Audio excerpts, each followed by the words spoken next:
Erin. Hi, I'm Lindsay. This is Erin. Erin, the endometriosis. It is 6 months since I had my laparoscopy and I want to talk about it. This is my first video on here. I am just about 6 months post laparoscopy and I'm about to jump on a call with my consultant. So I thought I would share my journey of how I got to where I am now and what the plan is. The appointment that I was supposed to have in person, I've had to move to a phone call because I'm in too much pain to travel. Also, the train prices are ridiculous. I decided to have laparoscopy around this time last year. I recognise that a laparoscopy is the gold standard for getting a diagnosis, an official diagnosis of endometriosis. And whilst I wanted to know that I had it, so then I knew what to do, because I'm happy to kind of throw drugs, medication, treatments at the problem, but I want to know what's going on inside my body before I just decide to go and do loads of random stuff. I decided to go private because I'd not had a great experience with the NHS. I was on a waiting list to see a gynae consultant for about 9 months prior. I had the appointment cancelled, then rebooked. Helpful. And then I had the appointment. I sat with the consultant for maybe 5 minutes. He asked me my symptoms. I told him. He didn't examine me. He said, "You've probably got endo. You can either have the coil or go on the pill. And if you don't make a decision within the next 4 weeks, we'll take you off the waiting list."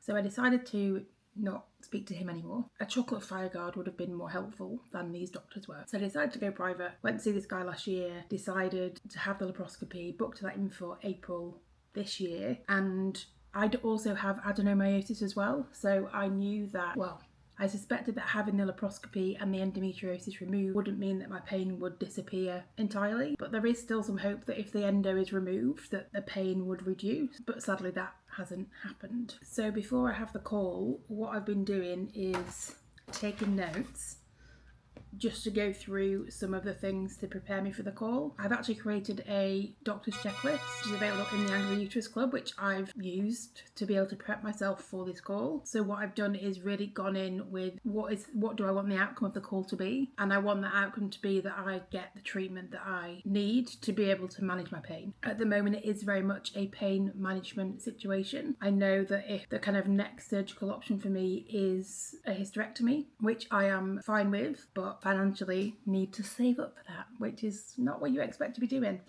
saving up to get a hysterectomy, but here we are. It's going to be a hormone replacement. I did try the pill for 3 months, a double dose of the pill. It worked from a symptom perspective, but in terms of my mental health, did not help at all. And I don't want to have to pick between being in pain and having good mental health, or not being in pain and my mental health being in the toilet. So that's kind of off the list. What I did find is that I had great improvement in symptoms when I was on the HRT patch and a nasal spray. I'm going to ask for that option again. But what I have done is kind of gone through where I am in terms of pain, any other changes, like I've gone through changes in other physical symptoms, which there has been some changes for me, what I've been doing in terms of diet, what happened with the pill, and then my kind of solution as well as to where I want the outcome of this call to be. It feels like a very practical approach, but I think it is really needed because I can't go into this situation just having a chat. Like, I need to have a plan in place, and that's why I've created that checklist so that I can go through step by step and make sure I've covered everything, because this is an emotional time, right? Like I'm in absolute agony. I'm just coming up to the tail end of like a 10-day pain cycle where I have been on a lot of medication, so I'm just coming into my menstrual phase, which I'm actually really excited about because then I know there's not going to be any pain for a little while. So I'm feeling exhausted mentally, physically, emotionally, so that's why I'm using the checklist. I've got everything ready. I'm not really feeling nervous. I know this guy really well. I trust him. Like, I've found that he's very approachable and understanding and knowledgeable, and just he makes me feel seen and heard, which is very important. So yeah, I'm gonna record the call for what I say. I won't put in what he says, but I will record the call and see what happens. And then I'll come back and give you an update. Hey, how are you? Yeah, no, not really, not at all. No, gynae.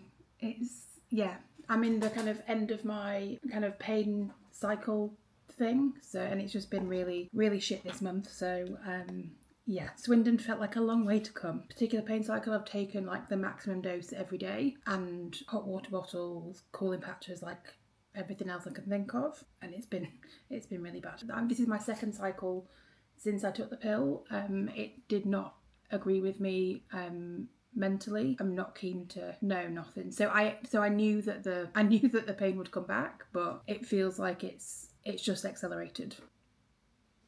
Okay, great. Yeah, and I think at the start of the year when we did the nasal spray and the HRT patch, that seemed to be a good combo. But I guess like if I did do Ryquo, I think we tried that. But it was the nasal spray and the patch seemed to be the best combo.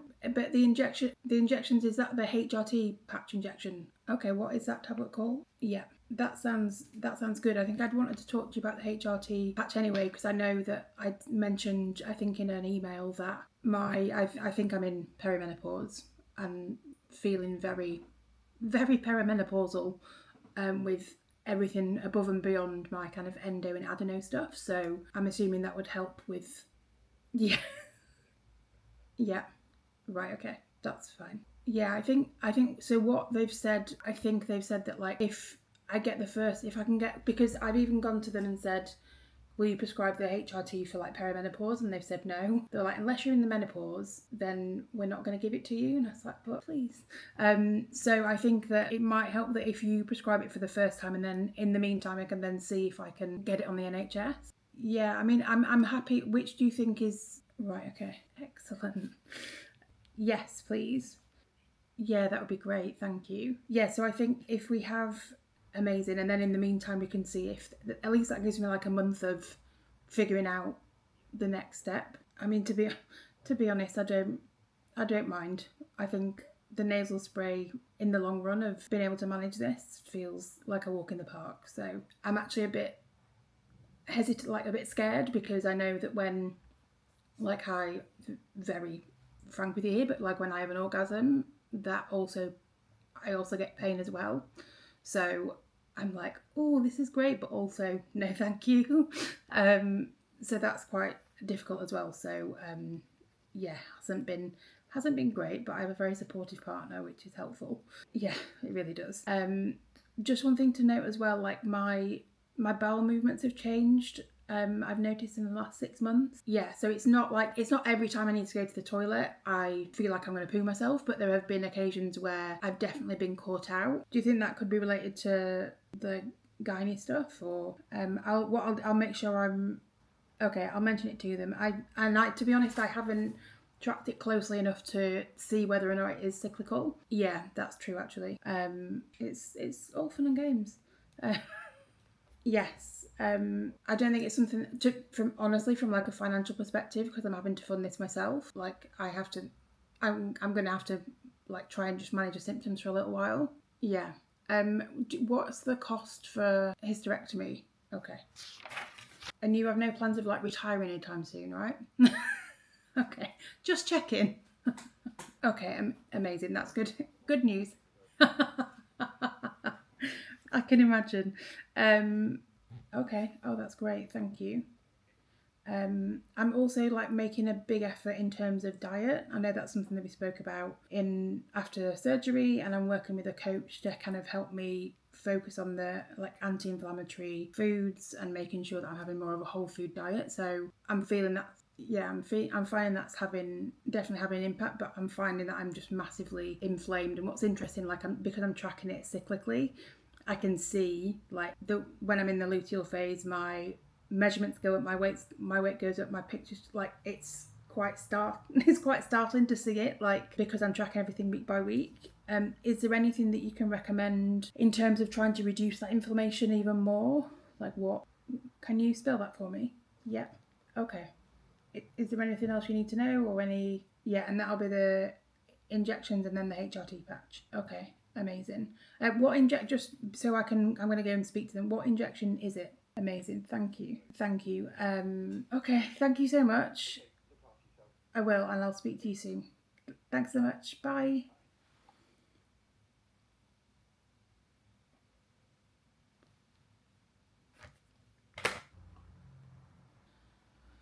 Okay, we have a plan, which is fine. Like I'm happy with the plan. I'm happy we've got the outcome that I wanted. I'm really glad I wrote everything down beforehand. I did feel very rushed.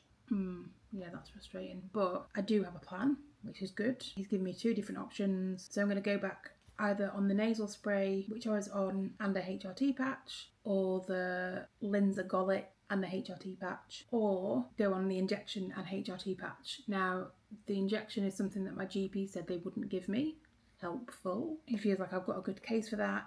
I don't mind taking a nasal spray twice a day, like in the grand scheme of things. If it's taking away my pain, I do not give a shit. So yeah, I feel like I've got the answers. I've not got the answers. I've got a solution. So full stop, I've got a solution. I'm pleased with that. Was I expecting more of a chance to talk through how I've been for the last few months? Probably. Maybe just to feel a little bit more seen and heard. But ultimately, I've got what I needed, so maybe I'm just not going to get that from him right now. Okay, so I feel like now I've reflected on what I had my call about, I feel a little bit better. I've got a plan. I guess it's in that moment that you do want, like, you've been building up to this call, you've been building up to this meeting, this appointment, and it's really important to you. And it's not that it's not important to the doctor, but I guess like I place a lot more emphasis on it because it's my body, my situation, like it's my life. I'm happy to sacrifice the bedside manner and the general conversation for getting what I need. I guess next steps for me are getting back on the hormone replacement. So he's going to send me 2 prescriptions that I can pick, which is great. And then the plan is then to go and push for me to have an injection instead of the nasal spray. But my GP refused to do that before, which is not helpful. But it feels like we've got a plan. So I'll get back on one of those. That means that then I can manage my symptoms and hopefully get on with stuff. In terms of managing my pain and my symptoms, naturally, it is more focusing on the anti-inflammatory foods, listening to my body more, and also he suggested taking an antihistamine to help with inflammation. So I'm going to try that as well. I'm learning to find a way to work with my body, and that is really difficult when you feel like you are betrayed by your body. So it's a very fine line. It's a work in progress, right? It's something that I'm continually trying to have to manage my mindset around this stuff because it's really difficult, but I think I'm trying to focus on what I can control rather than what I can't.